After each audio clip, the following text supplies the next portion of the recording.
बातमी बीडमधून आहे। बीडच्या वैतागवाडी इथं तरुण शेतकऱ्यानं आत्महत्या केली। कांद्याला भाव नाही, कर्ज फेडायचं तरी कसं असा सवाल आता उपस्थित केला जातोय। आर्थिक विवंचनेतून हे टोकाचं पाऊल त्यानं उचललंय।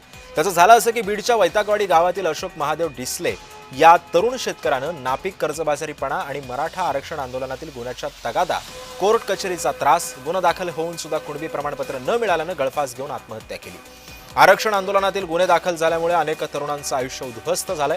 सरकारनं गुन्हे मागे घेतो असं आश्वासन दिलं होतं, मात्र गुन्हे मागे न घेतल्यानं आणि कोर्ट कचेरीचा तगादा, त्याच आर्थिक अडचणी आणि यामुळेच अशोक यानं आत्महत्या केल्याचं बोललं जात आहे। तारकी करण्यापेक्षा ते करण्यापेक्षा आरक्षण बी आम्हाला वैतवाडीचं कुठलंच आमच्या गावातल्या एकाला बी आरक्षण बी भेटलं नाही, काहीच नाही। त्यामुळे त्यांनी 2-4 दिवसापूर्वी आम्हाला सगळ्या पोराला बी म्हणायचा की मी काहीतरी करणार आहे, पण त्याने असं उघडकीस समजा आमच्यापाशी बी नाही म्हणला की मी हेच करणार आहे, ते करणार।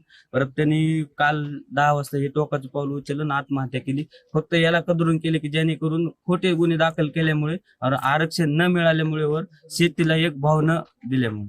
पहिलं कारण म्हणजे आरक्षणाची केस नेकनूरच्या प्रकरणात खोटा गुन्हा त्यांच्यावर दाखल झाला होता आणि त्या केसला जायला यायला त्यांच्याकडे पैसे नसायचे, आर्थिक अडचण भयंकर होती आणि तरी ते तारका करायचे। आरक्षणाच्या सगळ्या लढ्यात ते आमच्यासोबत होते आणि काल परवा कांदे विकायला ते गेले होते। शेतीत एवढं कबाड कष्ट करायचे ते आणि त्यातून पिकवलेल्या मालाला अगदी कवडीमोल भाव आला। 2 रुपये 3 रुपयांनी कांदे विकले म्हणजे त्याचा खर्च सुद्धा निघला नाही। या दोन्ही कारणामुळे त्यांनी आज स्वतःचं जीवन संपवलंय। बीडला जाणं येणं, 8 तारखेला जाणं, पैसा नाही।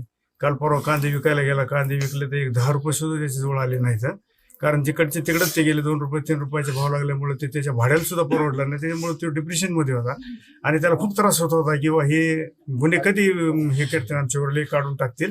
तर ते गुन्हे काही त्यांचे काढले नाहीत, त्यामुळे त्याला प्रत्येक वेळेला त्या ठिकाणी तारखेला जावं लागत होतं आणि 1 रुपया सुद्धा प्रॉफिट कुठलं नव्हतं, म्हणून तो शेतीच्या ह्याच्यामध्ये तो खूप त्रस्त झालेला होता।